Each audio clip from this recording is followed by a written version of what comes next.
Assalamualaikum warahmatullahi wabarakatuh.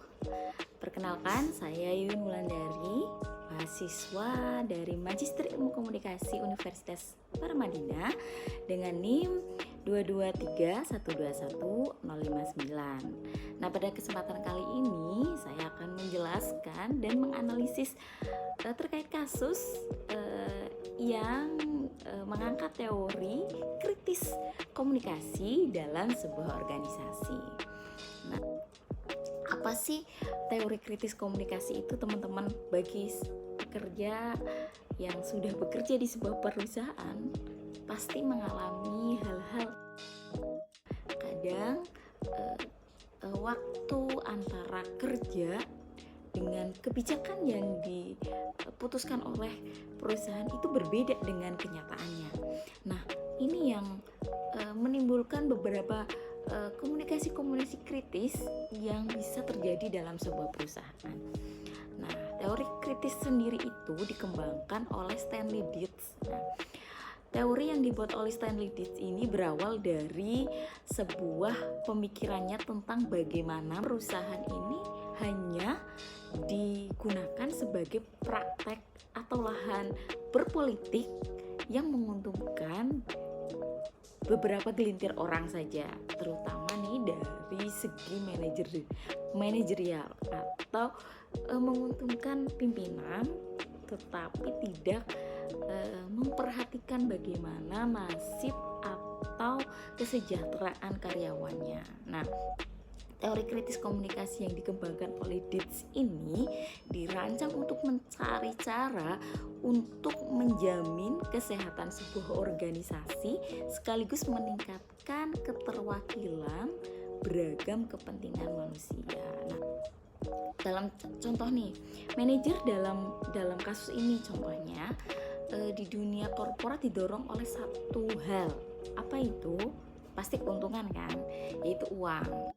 Istilah kebijakan perusahaan dan hanya melakukan pekerjaan saya itu sudah terjadi di berbagai lini perusahaan yang manajernya memang dominan dalam mengambil keputusan. Kemudian karyawan ini posisinya adalah mereka yang dipaksa untuk bisa menjalankan segala sesuatunya dengan lancar.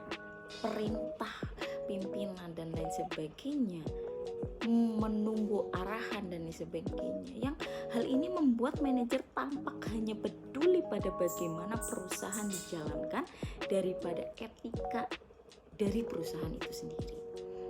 Beralih ke contoh nyata, ini saya ambil dari kasus saya sendiri, kasus yang saya alami sendiri di sebuah perusahaan yang di mana tempat saya bekerja. Nah, di sini saya mulai dengan sebuah pertanyaan.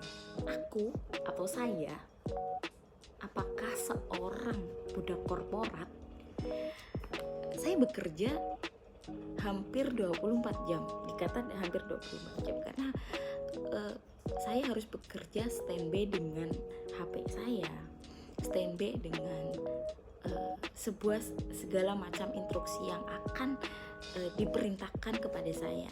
Nah, hal ini tentunya membuat kebijakan atau peraturan perusahaan itu tidak berlaku jam kerja, ya, karena saya bekerja sebagai public relation yang dimana tidak semua pekerjaan itu bisa dilakukan dalam waktu kerja. Nah, di sini saya berusaha menganalisis nih. Yang pertama dari segi hierarki dan distribusi kekuasaan. Saya mulai dengan memahami struktur hierarki dalam perusahaan saya dengan adanya tanda-tanda ketidaksetaraan, pembagian jam kerja atau dominasi kekuasaan dari pihak manajemen. Ini masuk dalam analisis saya. Kemudian yang kedua adalah komunikasi dan pengambilan keputusan. Nah, staf karyawan tidak memiliki akses yang setara ya terhadap informasi kebijakan, kemudian dan sering terjadi ketidakjelasan yang menciptakan ketidakpastian.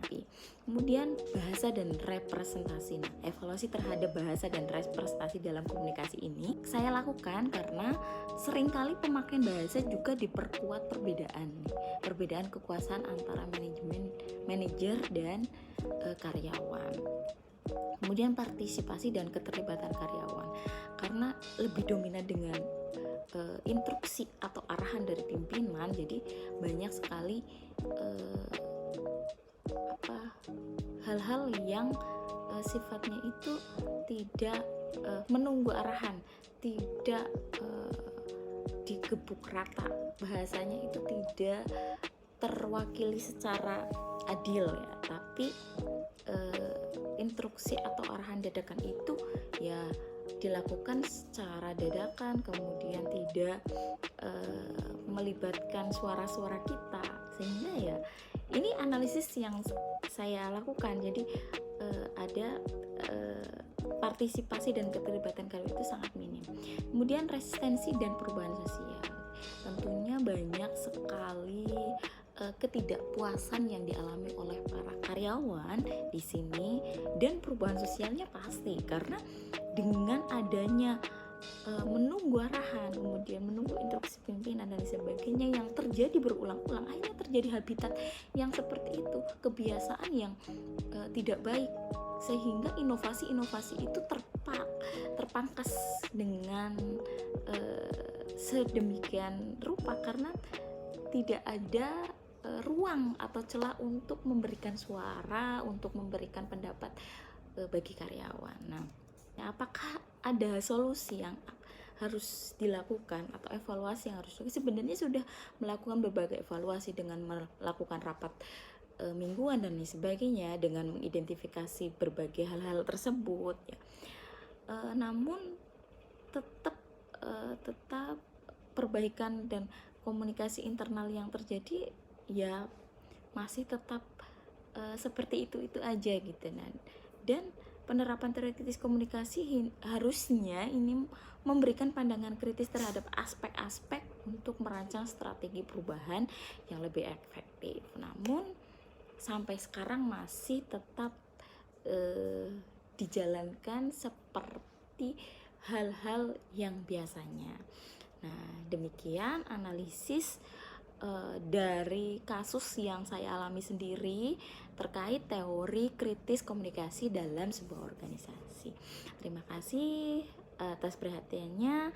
Mohon maaf apabila banyak kekurangan dalam memberikan penjelasan dan contoh-contoh yang saya jelaskan. Terima kasih sekali lagi. Wassalamualaikum warahmatullahi wabarakatuh.